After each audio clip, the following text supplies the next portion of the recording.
Welcome back to Building on a Budget Models. I started today with the large yellow decals, but I made some mistakes.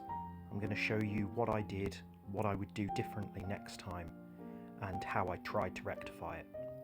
First mistake I made was that I glued the nose section together. I didn't read the instructions correctly.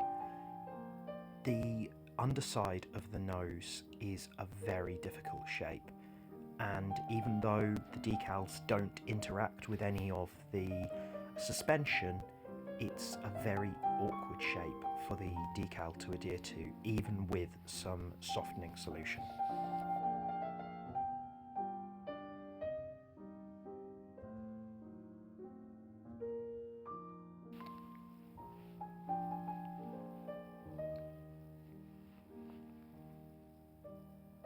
Now, it wasn't until after I did this that I realised my mistake, which meant that the nose was glued together. The larger yellow decal that went over the front of the nose wouldn't go over the suspension arms, which meant that I had to cut slits and ended up with folds and creases, as you can see here. Not very good. Secondly, the curves that go down to the Coke bottle section of the chassis make adhering these long, thin decals very challenging indeed. There are also these small yellow ovals, sort of egg shapes, to go over back section, and I didn't have much luck.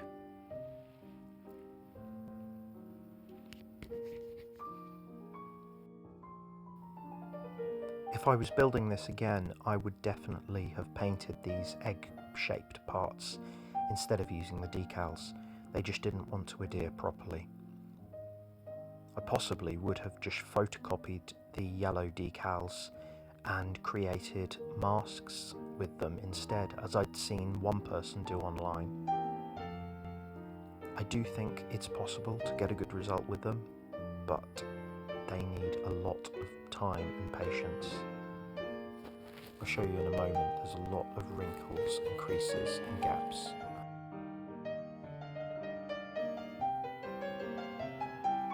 The first thing I did to try and rectify the mess was cut off where the two yellow strips meet at the tail end and paint that section in Humbrol number 69 yellow gloss. You can see here I'm part of the way through it, and the colour match is very good. Here you can see where it's completed. However, even when I had filled in some of the gaps with paint, I still was unhappy with some of the creases and gaps in places. So I set to work with my hobby knife to try and remove some of those areas.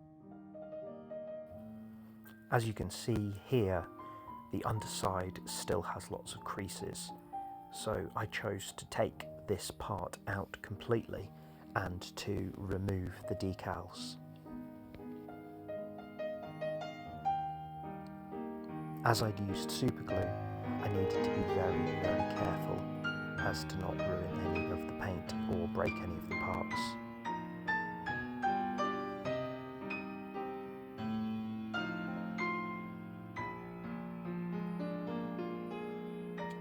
I then set to work at removing the original decals with water and a brush. I then masked off the front end of this and spray painted it yellow.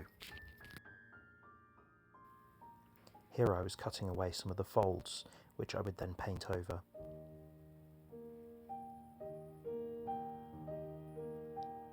You can here see where I cut away some of the excess.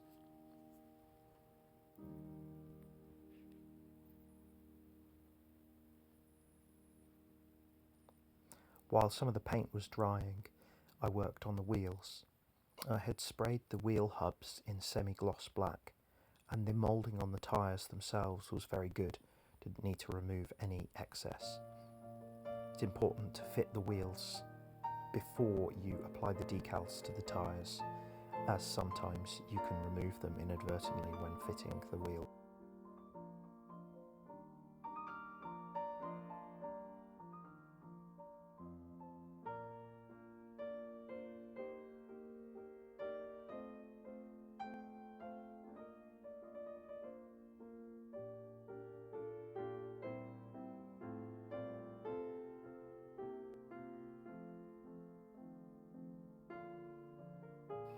I made sure to thin the acrylic paint with a little bit of water and apply it in several coats so as to not leave brush strokes.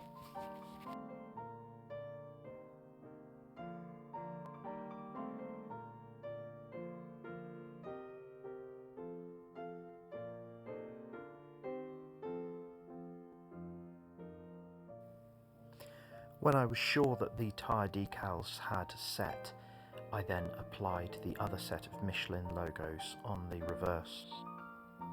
Always ensure that these have set before affixing them to the car, as you may inadvertently wipe them off. I also applied decals to the barge boards.